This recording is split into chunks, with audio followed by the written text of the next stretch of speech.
ברוכים הבאים לפרק חדש בנושא ניהול תקציב בהתמודדות אישית. והפעם נלמד על הסיפור של משפחת השמוני. זהו סיפור מצחיק ומרגש, תכינו את הממחטות כי הולך להיות קורע מצחוק. ועם זאת, גם עם מוסר השכל חשוב. אז בואו נתחיל קודם כל להכיר קצת את משפחת השמוני. אז זה קצת רקע עליה. משפחת השמוני היא משפחה די מצחיקה וחסרת אחריות כלכלית. וזה בלשון המעטה. ההתנהלות הכלכלית שלהם היא מתחת לכל ביקורת. ובדיוק בנושא הביקורת היא פשוט לא יודעת כיצד להתנהל כלכלית. המשפחה בנויה מזוג הורים, חסרי אחריות, כלכלית, וכלב פינצ'ר משותף לשניהם. יש לזוג המעורר הערצה הזה גם 3 ילדים קטנים. ומכאן מתחיל הסיפור המצחיק שלנו. בואו נראה. הסיפור. יום אחד מתקשר מנהל הבנק אל האבא ואומר לו, מנהל הבנק, אדוני, יש לך חריגות מאוד גדולות בכרטיס האשראי, ואתה בחוב גדול של 200,000 שקלים לבנק. מנהל הבנק כועס בטון הדיבור על האבא ונוזף בו. האבא, מה אתה רוצה ממני? זה לא אני, זו אשתי, תתקשרו אליה. היא זה שהולכת כל הזמן לקניון וקונה בגדים ובשמים. מה, אני לא אשם. מנהל הבנק התקשר לאשתו כי הבין שהאבא חסר תקנה.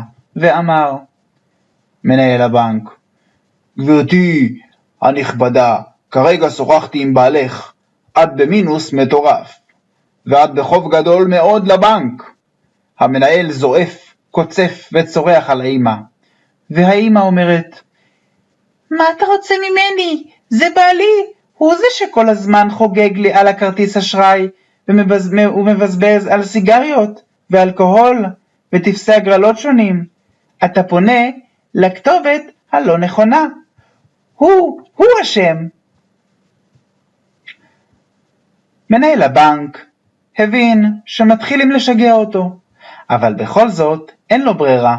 הוא צריך למצוא שעיר לעזאזל, מישהו להאשים. ומתקשר שוב לאבא ואומר, מה, החלטתם לשגע אותי? אתם מעבירים אותי מאחד לשני? התקשרתי עכשיו לאשתך, ואמרתי לה שהיא חייבת כסף, והיא שולחת אותי עכשיו אליך. האבא, לא הבנת אותי, זה לא אנחנו אשמים, זה הכלב, זה הכלב אשם.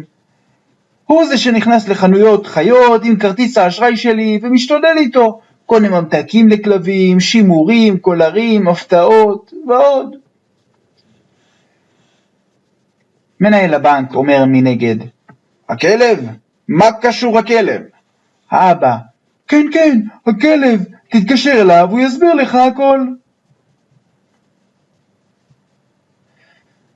מנהל הבנק החליט לא לצאת מדעתו, ובסופו של דבר שוכנע להתקשר אל הכלב הפינצ'ר של בני הזוג. מנהל הבנק, תשמע ידידי הכלבלב, אתה חצוף. אתה מבזבז המון כסף על חשבון בני הזוג. מנהל הבנק צורח, קוצף ומתעצבן כבר. הכלב, מה אתה רוצה? זה לא אני אשם. הכל אשם זה הנחש. יש אצלנו נחש בגינה, והוא זה שאשם בחריגות הפיננסיות. הוא נכנס למכולת וקונה בשר וביצים. מנהל הבנק החליט שהפעם הוא לא מוותר לנחש, והתקשר ואמר, תשמע נחש חמוד, עם כל הכבוד שאתה ארסי, אתה לא יכול לזעזע את מצבם הכלכלי של כל משפחת השמוני. הנחש, אדוני מנהל הבנק, האלוקים ברא לך שכל, תשתמש בו. כיצד אני יכול לשלם כשהאלוקים קיצר את ידי ורגליי? נתן לי לזחול על הגחון שלי למשך כל ימי חיי. כרטיס אשראי אני לא יכול להחזיק בידי. גם ללכת אל הבנק אני לא יכול, רק לזחול. וזה ייקח לי נצח.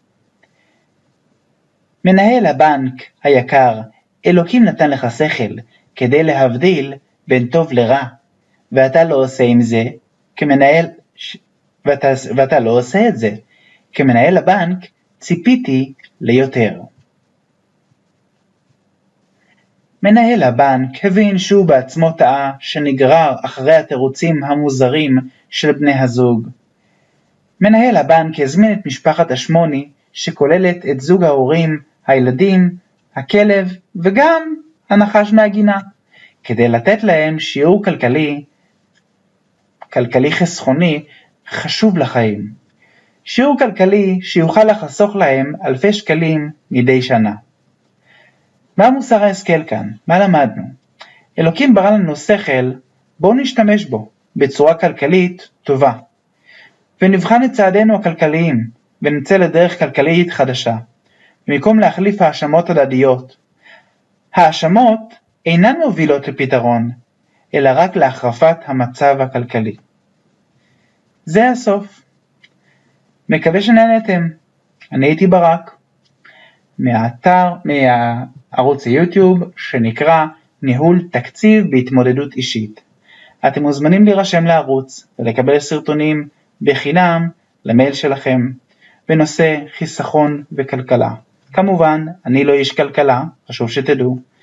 אני החלטתי להקים את הערוץ על מנת ששאר עם ישראל ושאר האנשים מכל מקום ומכל מגזר ודת, שיוכלו להתנהל בצורה כלכלית טובה יותר בחייהם. שיהיה לכם המשך יום נעים.